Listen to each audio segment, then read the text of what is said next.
There we go. So we were talking about the FCC, and of course, their job, and mostly what we know the FCC for, is to regulate content, to make sure we're not watching any material on broadcast television or radio that is too mature, I guess is the best word to use there. But the FCC isn't the only governmental body that regulates. The FTC does as well, the Federal Trade Commission. And when it comes to TV and radio, the FTC's purpose is to regulate advertising, truth in advertising. Making sure that a product, if a company is making certain claims about its products, that the claims are true. And making sure that if a certain company is making disparaging remarks toward their competitor, that those remarks are true. And oftentimes, you'll watch a commercial and some company will say, well, our product is 10 times better than the leading brand. They won't let you know what the leading brand is, so that's kind of a way for them to, hide behind attacking a competitor, because maybe if they actually name this leading brand, they won't be able to back up the claims they're making against them. Now the FCC and the FTC, they can make, what about infomercials? Aren't those pretty bogus? That's a really good question. I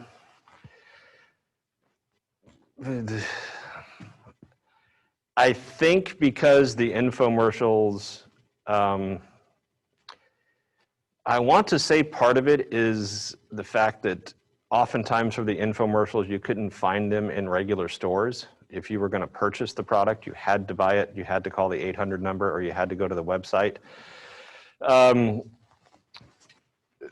And I mean, look, I also don't want to disparage every product that was ever sold over an infomercial. All a product has to do is work, right? I mean, one of the most popular products of the past 20 years, I think, was only sold via infomercial, and that was the George Foreman grill. And I had one of those when I was a master's student in Boston 20 years ago, and it did what it said it was gonna do. I plugged it in. It had a drip pan to collect all the grease from my hamburger patties, and it made my hamburger patty very, very dry. And it was the driest hamburger I've ever had. So I feel like everything they said about the George Foreman grill was true. If you want a dry hamburger, who better to go to than a former heavyweight champion? All right. So again, the FCC and the FTC, they do have some power to make rules and regulations, but of course they have to be checked by Congress and the judiciary to make sure that these rules and regulations that they create are in fact constitutional.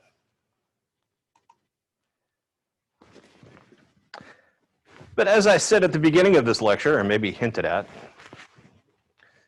most media content creators, they do a really good job of self-regulating.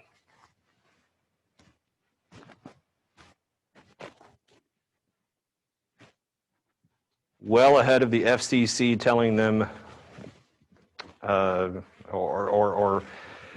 fining them or lecturing them or suspending their license. Most content creators know what they can get away with. And most TV studios and radio stations have, and we'll get into this a little bit later, but may as well bring it up now, they have a department, or sometimes just a person or two, called the Standards and Practices Department, that, and standards and practices at a particular show or at a particular network are there to read over scripts, or if the show is not live, then they'll watch the finished product before it airs, and they'll go to the brass and go, hey, I don't think we can get away with this particular line, with this particular joke. I think we need to edit this out, or we're going to be getting a lot of complaints. So mostly TV shows, they will self-regulate. Movies, they will self-regulate. Directors know how to push the envelope, but they also know, more than likely, what the difference between a PG-13 and an R-rated movie is. And of course, those standards are evolving. I mean, what was some of the PG-13 movies I watched in the late 80s would, you know, I don't know, with ever evolving community standards would probably get a PG today. But, and don't use Google just yet, but I'm going to ask you here in a few slides if you know what the very first PG-13 movie ever made was. And looking back at that movie from the mid-'80s, I might even suspect that it might get an R rating today, but we'll answer that question here in a second. Again, the movie industry is good at self-regulations as well.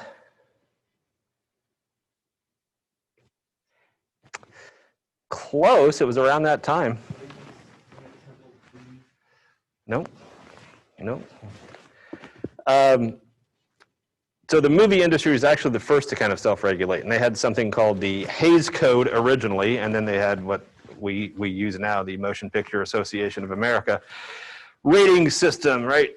G, PG, PG-13, R, and NC-17, which replaced the X rating, and we'll talk a little bit about why NC-17 replaced the X rating and why movie producers and directors were in favor of having NC-17 as opposed to an X rating.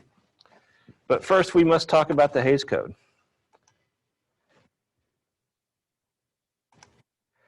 That's Will Hays. He was the former president of what the MPAA used to be called, the Motion Picture Producers and Distributors of America. And I know you're looking at Will Hays, that picture of Will Hays, and you're going, that looks like a guy who knows how to have a good time. That's the guy I want in charge of telling me what I can and cannot watch in movies. Will Hays looks like the kind of guy that if he was sitting in the passenger seat of your car and you were going like 43 and a 40, he'd lean over and go, you know, the speed limit is 40. That's the kind of guy Will Hays is, at least from that picture. But he was the president. And the regulation code that was named after him to rate movies, and it wasn't really a rating system at the time, it was just a list of guidelines that movie producers knew they could not cross, and directors knew they could not cross if they wanted their movie to see the light of day. So it wasn't exactly a ratings system. It was, here are a list of items you cannot have in movies. If you have any of these items in movies, then we can't show your movie to a mass audience. So it was guidelines, some more implicit, some explicit.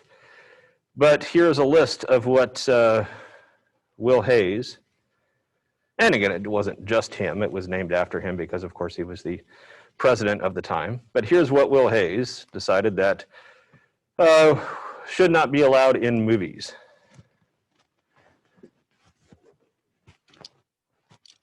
Really, it just revolved around a general principle. A movie could not lower the moral standards of audience members.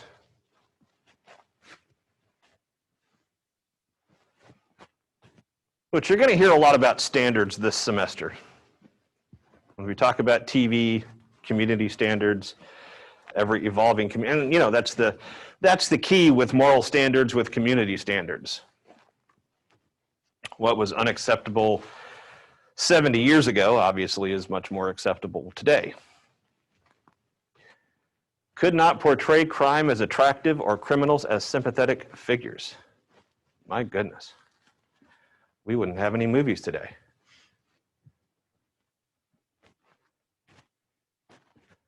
So that was kind of the general guideline.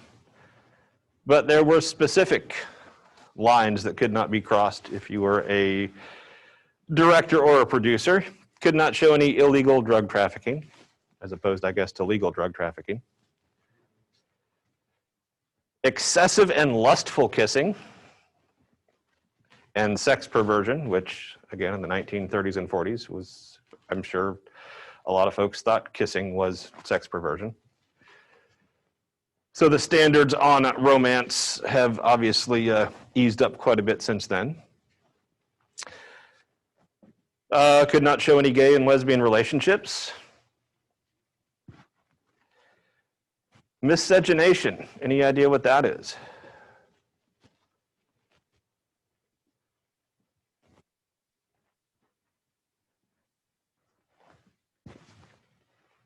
Particularly horrible and hateful and hurtful. Miscegenation are interracial relationships.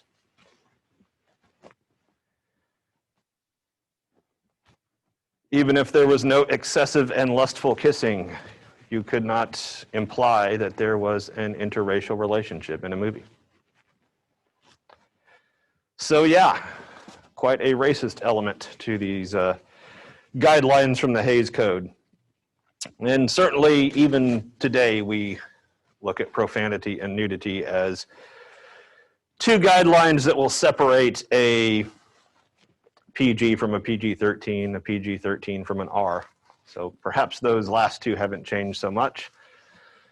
But fortunately, the earlier ones, and look, I don't want to be too flippant about sex perversion. Obviously, it's more than just excessive and lustful kissing. And certainly it's still something today that the MPAA will look at. But, you know, gosh, I think there's probably excessive and lustful kissing in a lot of G-rated movies today, or at least PG. So we've certainly come a long way when it comes to that. Yeah.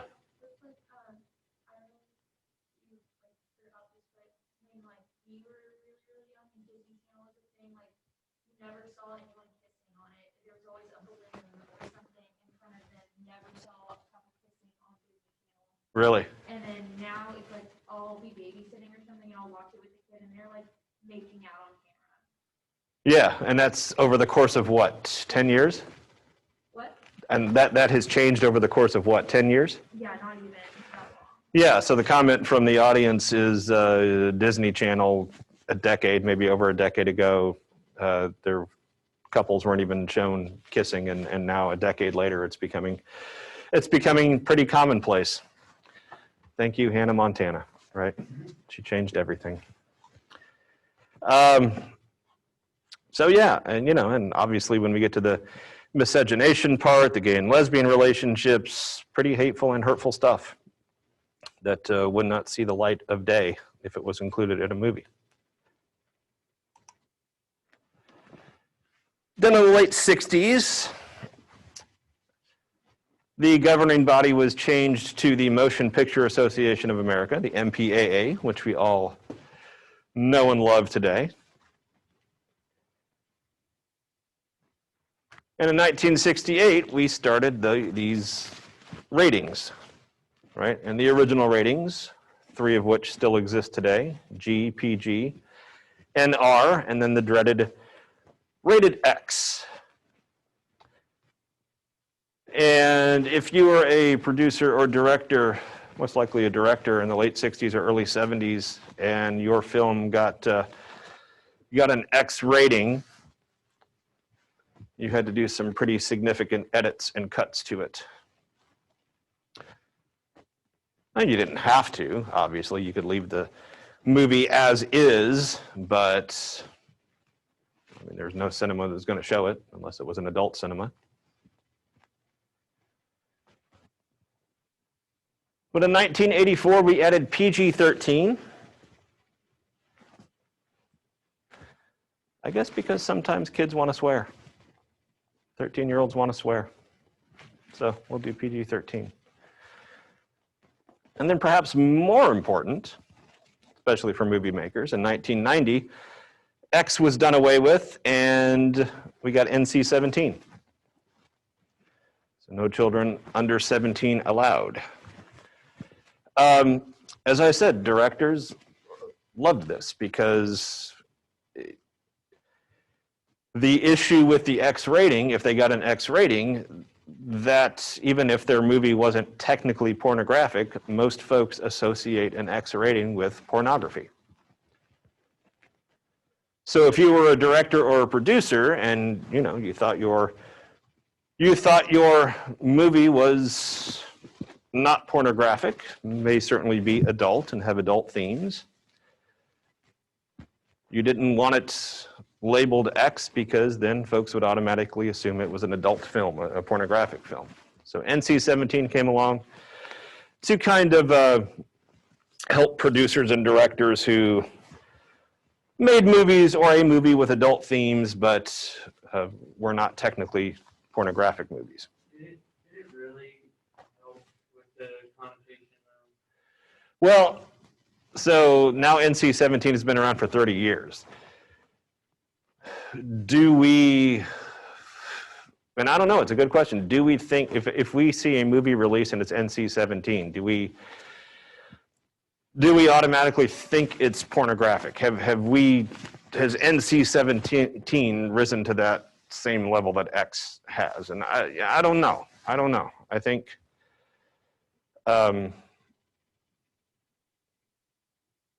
because there were movies in the 70s that were rated X that technically, if you want to use the the true Supreme Court definition of obscenity, were not pornographic. Was it like violence? No, it was. I mean, it was a lot of sexual themes and a lot of nudity, but let's just say it didn't cross the line into what we normally think of as pornography. All right, got some chat stuff here.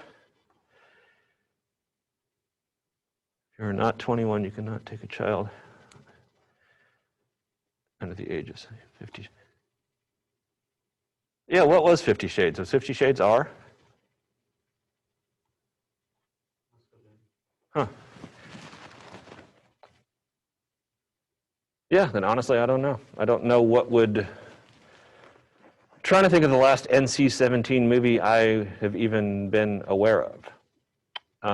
I still think, unless a director truly believes in their work and doesn't want to change a thing and thinks every single scene and every single line spoken is important, I still think a director would much rather have an R rating than an NC-17 rating, because even if NC-17 hasn't attained the level of infamy that the X rating has, I still think there's going to be a large number of folks who go, oh, NC-17, that might be crossing some boundaries. I'm not sure if, obviously you don't want to take kids, but I'm not even sure if I want to see it. So,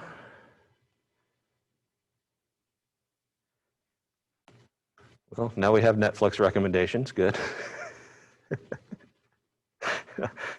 See, I've told you guys I don't watch Netflix as much anymore. I mostly watch Hulu and Prime. Maybe I need to go back to Netflix. I'm missing out on stuff. Might be talking about there's a new TV show or movie that's under a lot of fire because very like kind of sexually exploiting children. Oh yeah, what's that? Cuties. Cuties, yes.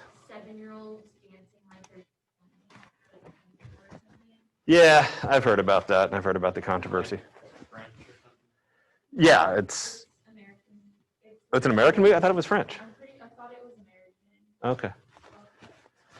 I just thought like it was now and everyone was just super surprised.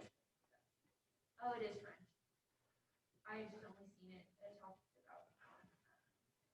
NC-17 graphically sexual or horror. Maybe you might be onto something, Daniel. I mean, I know there have been some fairly brutal horror movies released in the past 10 or 15 years, and not just your usual slasher type flicks that I grew up with in the 80s, Jason and Freddy Krueger and all that stuff, and Michael Myers and Halloween, but more. And I believe the perhaps not so technical term for it is torture porn, where it's it's very, very realistic looking graphic violence happening to people. And I don't know if this movie was NC-17 or not, but I'm thinking of and I think there were several of them. I'm thinking of like Hostel. There's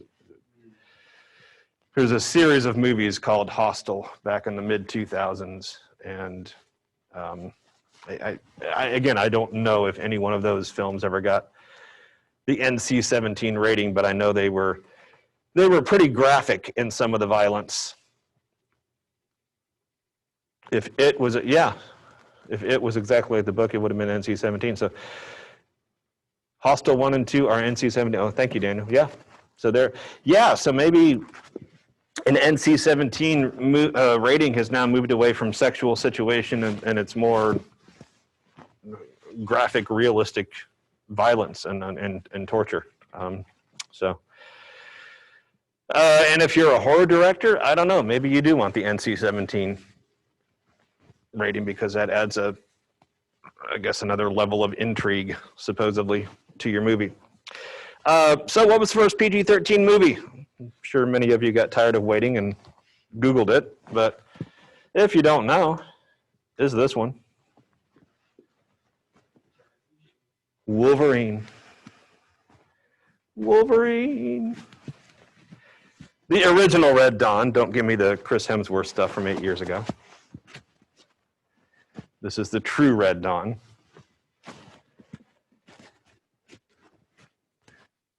And you know it was a tough movie because shortly after this, Patrick Swayze did Dirty Dancing. So to go from Red Dawn to Dirty Dancing is clearly what the 80s were all about. But this was the first PG-13 movie. I've seen it many times. I haven't seen it in a while, but from what I remember, there was no sex or nudity. Probably some occasional swear words every now and then, but it was a fairly violent film. And I think unless there was any sex or nudity, directors just expected to get a PG.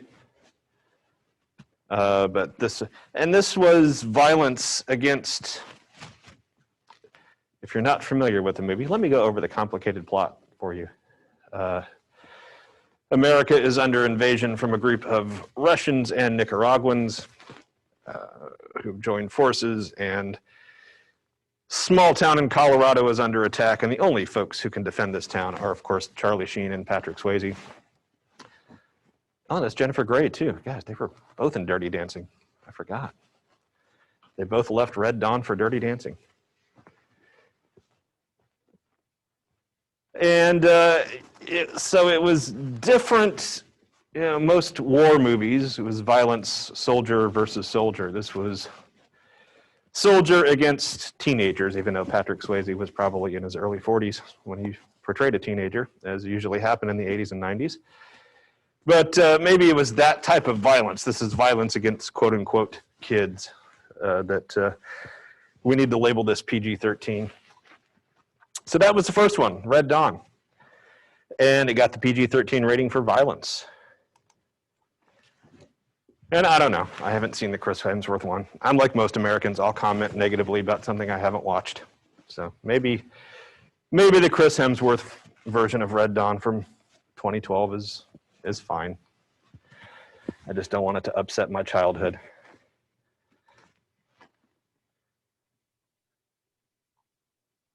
"16 Candles," a lot of that John Hughes stuff. A lot of the John Hughes stuff was just PG, I think. Yeah, Leah Thompson. Leah Thompson, and the fifth person was a guy named C. Thomas Howell, who the world has mostly forgotten. I mean, he's still alive, but the world has mostly forgotten him. What's that? Is he in The Outsiders? Yeah, C. Thomas Howell in The Outsiders. C. Thomas Howell was in several decent blockbuster 80s movies, but then, kind of like hair metal, once grunge hit, C. Thomas Howell was gone.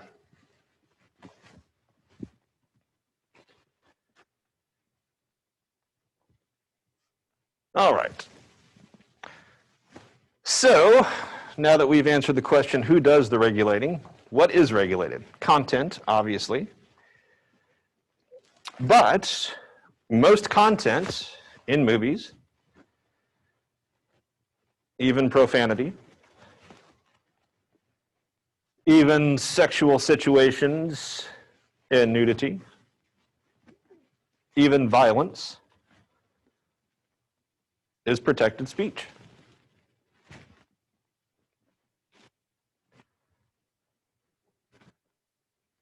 So you can't out and out ban it. You can certainly edit it. And again, because broadcast TV and broadcast radio are there to serve the public interest and keep the public informed and not to offend, then they certainly, there are, gosh, I think, someone typed in 50 Shades of Grey into the chat part, I think, like 6 months ago or a year ago. I was flipping through the guide on my Suddenlink cable, and I think some cable station, and not like HBO or Showtime, I think some cable station was showing 50 Shades of Grey. I don't think it was TBS, but it was something like that, something that normally would not allow nudity or sexual situations like that. And I'm sure they edited it for television, but my initial thought is, if you're into 50 Shades of Grey, why would you watch it just for the plot? I mean, I would imagine most folks who want to tune into 50 Shades of Grey are doing so, for the adult themes and the adult situations. So it just seemed odd to me that a cable channel would play an edited version of 50 Shades. But again, that's cable, so you're paying for that as opposed to the public airwaves. And the only way the government can interfere and exercise what they call prior restraint is if there is obscene material.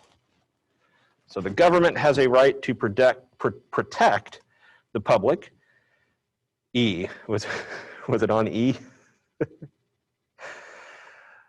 When E is not playing the Kardashians, they're doing 50 Shades of Grey.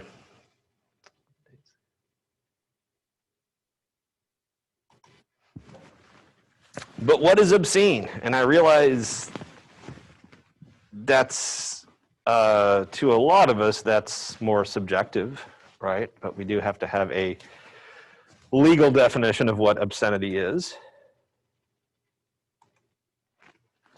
And the Supreme Court provided us with that legal definition back in the 70s. In a case, Miller versus California. Miller was, Miller, to be very blunt, was a pornographer. And he made pornographic material, movies, magazines. And in order to advertise his material, he would create flyers and pamphlets and brochures. And he would get mailing lists, and he would just randomly mail his pamphlets and brochures to various households around, and operated out of California, around various households. And there was one particular woman and her son who may have got the pamphlet in the mail at the business they ran together. And as the story goes, the mother opened the mail and found it and asked her son what was going on, and he, of course, pleaded ignorance. And of course, you didn't order those pamphlets; they were just sent via mail. But they complained and sued that. And look, these pamphlets would show still images of Miller's movies, so the pamphlets were not innocent. They showed some of the material from his movies. And so lots of lawsuits eventually made it to the Supreme Court. And at the time, the definition for obscenity was that if it was utterly without any redeeming social value. Now, again, that's fairly vague as well.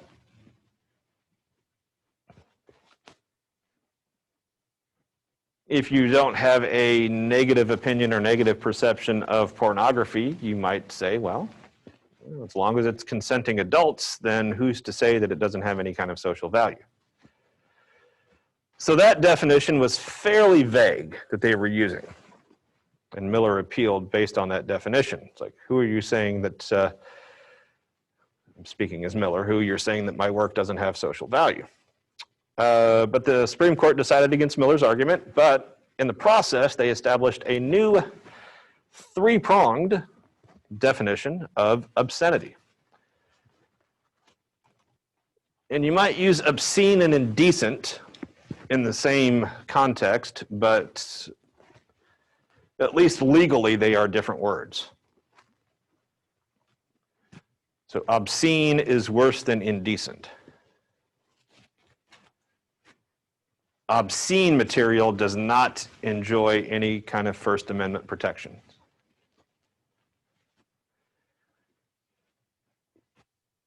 Indecent material can. But again, if it goes out over the public airwaves, then broadcasters have a right and have a duty, rather, to edit indecent material. So here's the test to decide whether or not a film, a book, magazine, what have you, is obscene. Number one, does it appeal to the prurient interests of the average person? And again, you're going to see a lot of average person, average community standards.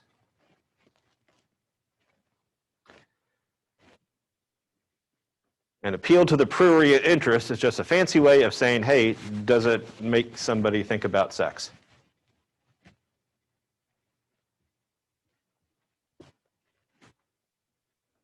As opposed to going to a museum or an art gallery where there might be paintings of nudes. You're like, this is just a wonderful painting. Doesn't really make me think of sex. So the idea behind this one is just because there is nudity doesn't necessarily mean that folks are going to start thinking about sex. But if it does, then that's the first prong of the test that has been satisfied.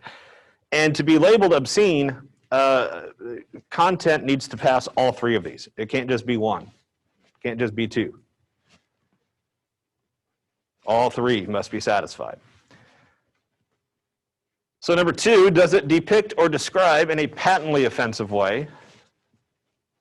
And again, what is patently offensive? Well, see above, average person, contemporary community standards. Again, would an average person in an average community in the US say, yep, that's pretty offensive because it's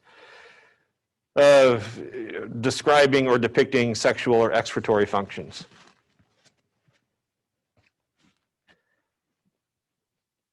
Those first two prongs of the Miller test have been fairly easy to satisfy over the years. The third one is the difficult one. The third one is very rarely satisfied, often called the slaps test. So, does this particular piece of material lack any serious literary, artistic, political, or scientific value, according to a reasonable person?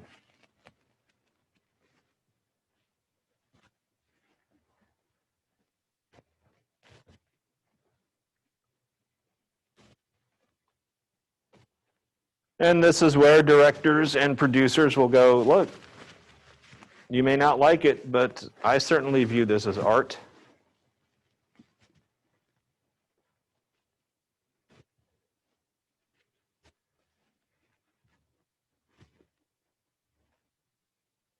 And really the only way that that third prong of the test usually gets satisfied is you can't make the artistic argument if your material involves minors.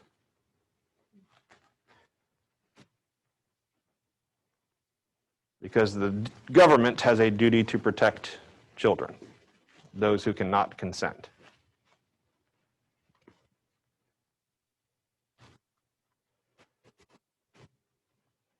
But it's got to meet all three of those prongs to be labeled obscene. If it only meets the first two, you might be able to call it indecent, but it is still protected by the First Amendment.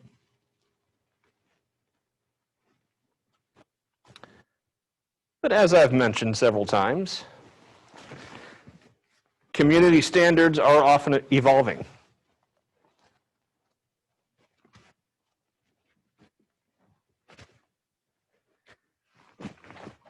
We have gone from 0 swear words and married couples sleeping in separate beds in television shows in the 60s to lots of swear words and unmarried couples sleeping in the same bed in the 2000s.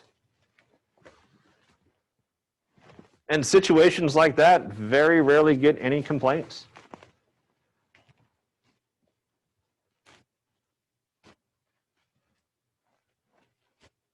I can't imagine anyone has watched Days of Our Lives and called up the FCC and go, I don't know, there were 2 actors and they were having an affair. They were in the same bed. Just doesn't happen anymore. If that had been the case in the 60s, oh, absolutely.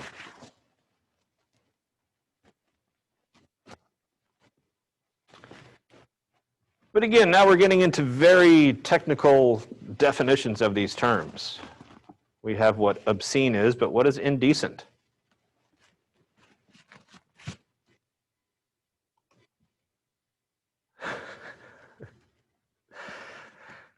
I don't know. Do Karens like soap operas?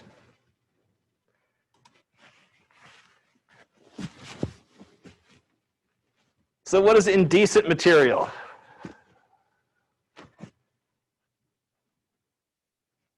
It looks fairly similar to obscene. Language or material that depicts or describes in a patently offensive way. It's measured by contemporary community standards, sexual or excretory activities or organs.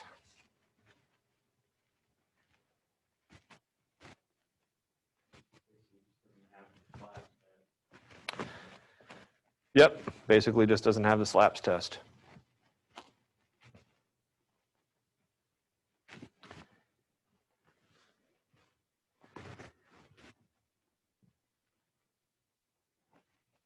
Now, if you are a TV or a radio station, I mean, you can try to push the envelope a little bit.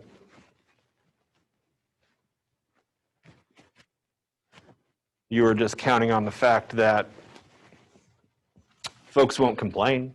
Because again, the FCC is not going to get involved if folks don't complain. And in the 1970s, in middle of the afternoon drive time traffic, a New York radio station decided that they would play a stand-up comedy routine. It wasn't a live stand-up routine, it was recorded, but there were lots of profane words in this stand-up comedy routine. And the radio station decided not to edit any of it.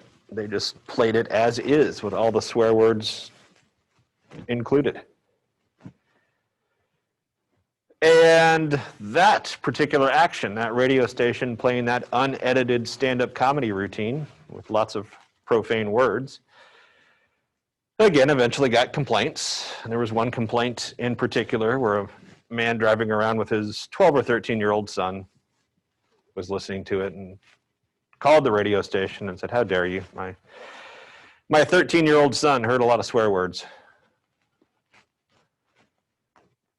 And the FCC got involved, and the Pacifica Foundation that owned the particular radio station fought back and said that, you know, there's nothing wrong with this. It's a stand-up routine. If this guy didn't like it, he could have just turned the station. And at the heart of this, you might be asking yourself, well, whose stand-up routine was it? Was it anybody famous? And if you're into stand-up comedy, you might know that guy. He passed away a few years ago. But if you speak or listen to a lot of the famous stand-up comics today, the Chappelles and the Chris Rocks and others, pretty much right up there with Richard Pryor is George Carlin. As far as, and I know it's cliche to say the Mount Rushmore of this, everybody says, oh, here's my Mount Rushmore of football, Mount Rushmore of the NBA, but if there is a Mount Rushmore of stand-up comedians, then George Carlin is up there with Richard Pryor, and I don't know, the other two you can decide on. Maybe Lenny Bruce. He was even older than Carlin and Pryor. But it was George Carlin's routine that this radio station played, unedited. And the particular routine they played, and I think the radio station was trying to prove a point. They must have known they were going to get some complaints. Because the actual routine, Carlin's routine they played, was probably his most famous routine, and it was a routine revolving around 7 filthy words that you cannot say on radio and television. In fact, that's pretty much the title of the stand-up routine. Sometimes it's called the 7 dirty words, the 7 filthy words, but it's the 7 words that always get bleeped out if you're watching a movie or a stand-up routine on cable. And this radio station decided to play it unedited. And when we come back on Friday, we'll talk about the results of that lawsuit. So have a good one. And actually, you know, you all have YouTube. You can, if you want to watch George Carlin's, there's nothing really pornographic about it. It's just a bunch of curse words. And George Carlin was a very bright guy, and I think his mother was an English teacher. So he grew up with a love for words and reading, and his main point of this routine was just, why are some words considered dirty, right? They're just words. They're just letters that we put in a certain order, and we pronounce them a certain way, but then they're dirty, they're profane. And his argument was, words in and of themselves aren't dirty or profane. People make them dirty or profane in the context in which they use them. So it's on YouTube. If you want to watch it, you don't have to, but you can probably find many different versions of George Carlin's routine